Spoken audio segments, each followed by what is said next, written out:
आज बंगोपसागर सृष्टि है भीषण लघुचाप 5 दिन पर्यंत रहार सांघातिक प्रभाव सारा ओडिशा रे लगी प्रबल वर्षा तेज आसतु जाना कौन रही पाणीपाग रिपोर्ट ता पूर्व चैनल को सब्सक्राइब करके बेल आइकन टी बजाई दिंतु। बांग्लादेश और यार पार्श्ववर्ती अंचल में एक घूर्णिबलय सृष्टि होइछि। यार प्रभाव में आसंताकाली उत्तर बंगोपसागर और यार पार्श्ववर्ती अंचल में लघुचाप सृष्टि होबार संभावना रही पाणीपाग विभाग पक्षर जारी बुलेटिन रे कहुଯାଇଛି। तेबे आसंताकाली सकाळ 8टा सुधा बालेश्वर भद्रक जगतसिंहपुर केन्द्रापड़ा कटक जाजपुर ढेंकानाल केन्दुझर सुंदरगढ़ देवगढ़ झारसुगुड़ा पुरी और अनुगुल आदि 13टी जिले में प्रबल वर्षा संभावना रही सबु जिला येलो वार्निंग जारी करा जायछि। तेबे लघुचाप सृष्टि हेबा परे राज्यर अधिकांश अंचल में वर्षा प्रकोप बढ़िबो।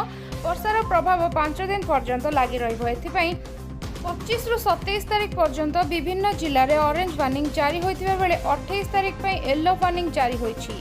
25 रे बालेश्वर भद्रक जाजपुर केन्द्रापड़ा जगतसिंहपुर कटक मयूरभंज केन्दुझर और ढेंकानाल रे अति प्रबल वर्षा एवं अनुगुल देवगढ़ सुंदरगढ़ पुरी कंधमाल बौद्ध रे प्रबल वर्षा हेबो। 26 तारिख रे बालेश्वर भद्रक जाजपुर केन्द्रापड़ा जगतसिंहपुर कटक मयूरभंज ढेंकानाल संबलपुर देवगढ़ केन्दुझर अनुगुल रे प्रबल और अति प्रबल वर्षा एवं सुंदरगढ़ पुरी बौद्ध कंधमाल कलाहांडी और बलांगीर रे प्रबल वर्षा हेबा नै सतर्क सूचना जारी करा जायछि। 27 रे झारसुगुड़ा बरगढ़ सुंदरगढ़ देवगढ़ संबलपुर अनुगुल केन्दुझर मयूरभंज सोनपुर बौद्ध बलांगीर रे प्रबल और अति प्रबल वर्षा एवं जाजपुर भद्रक ढेंकानाल नुआपड़ा नवरंगपुर कलाहांडी रे प्रबल वर्षा हेबो। 28 रे नुआपड़ा सुंदरगढ़ बरगढ़ बलांगीर संबलपुर झारसुगुड़ा देवगढ़ नवरंगपुर और केन्दुझर रे प्रबल वर्षार संभावना रही। तेबे लघुचाप प्रभाव रे प्रबल वर्षा सहित उत्तर बंगोपसागर और यार उपकूल अंचल में 40 रु 50 किलोमीटर बेगर पवन बहिबाकु थिबारु आसंता 27 तारिख पर्यंत मत्स्यजीवी मानक समुद्र को न जिबापई बारण करा जायछि।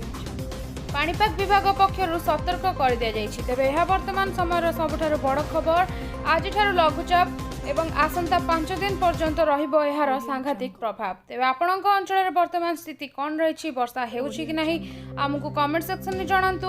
आगु को एमती पाणीपाग रिपोर्ट जानिबा पई हेले चैनल को सब्सक्राइब करके घंटी आइकन को बजाई दियंतु। वीडियो को लाइक कमेंट से निश्चित करंतु। से पर्यंत मु रहिली नमस्कार।